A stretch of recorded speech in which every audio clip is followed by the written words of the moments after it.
తెలంగాణ అంటే బీఆర్ఎస్ పార్టీకి రేవంత్ రెడ్డి నోటీసులు ఇచ్చాడు. అంటే రెవెన్యూ డిపార్ట్మెంటు బీఆర్ఎస్ పార్టీకి నోటీసులు ఇచ్చింది. ఎందుకంటే బీఆర్ఎస్ పార్టీ 2004లో బీఆర్ఎస్ పార్టీకి ప్రభుత్వ భూమి 2004లో ఎకరా భూమి ప్రభుత్వము కేటాయించింది. దీంట్లో వేరే వ్యాపారాలు ఏం చేయకూడదు, ఓన్లీ పార్టీ ఆఫీస్కు ఉపయోగించుకోవాలని అందులో జీవోలో ఉందంట.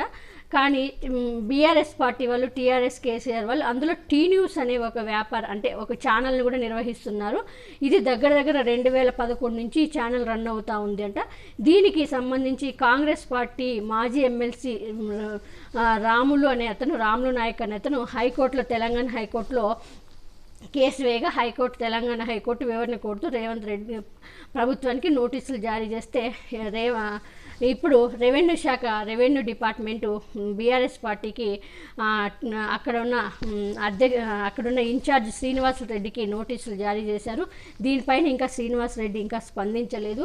మరి దీనిపైన ఎందుకంటే టీఆర్ఎస్ అందులో ఓన్లీ పార్టీ ఆఫీసే ఉండాలి, అందులో ఛానల్ నడపడానికి వీల్లేదు అని జీవోలో ఉంది. మేము ఓన్లీ పార్టీ ఆఫీస్కి ప్రభుత్వ భూమిని ఇచ్చాము.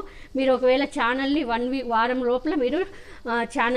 లోపల మీరు షిఫ్ట్ చేయాలి. షిఫ్ట్ చేయకపోతే ప్రభుత్వ భూమిని వెనక్కి తీసుకుంటుంది గవర్నమెంట్. వెనక్కి తీసుకోవాలంటూ కూడా రాములు నాయక్ హైకోర్టులో వేశారు. కానీ తెలంగాణ హైకోర్టు ఫస్ట్ ప్రభుత్వాన్ని వివరణ కోరింది. అదేవిధంగా రెవెన్యూ శాఖ కూడా బీఆర్ఎస్ పార్టీ ఇన్ఛార్జ్ అయిన శ్రీనివాసరెడ్డికి నోటీసులు జారింది. మీరు ఎప్పట్లోగా టీ న్యూస్ని షిఫ్ట్ చేస్తారు మీరు, అంతేకాకుండా ఇది ఓన్లీ పార్టీ ఆఫీస్కే మేము భూమి కేటాయించాము, ఇందులో మీరు వ్యాపారాలు చేస్తున్నారు, టీ న్యూస్ ద్వారా మీరు దగ్గర అడ్వర్టైజ్మెంట్ల ద్వారా మీకు చాలా ఆదాయం వచ్చింది అంటూ కూడా రెవెన్యూ శాఖ నోటీసులు ఇచ్చింది. మరి ఈ శాఖ దీనిపైన మరి ఎలా స్పందిస్తారో చూడాలి.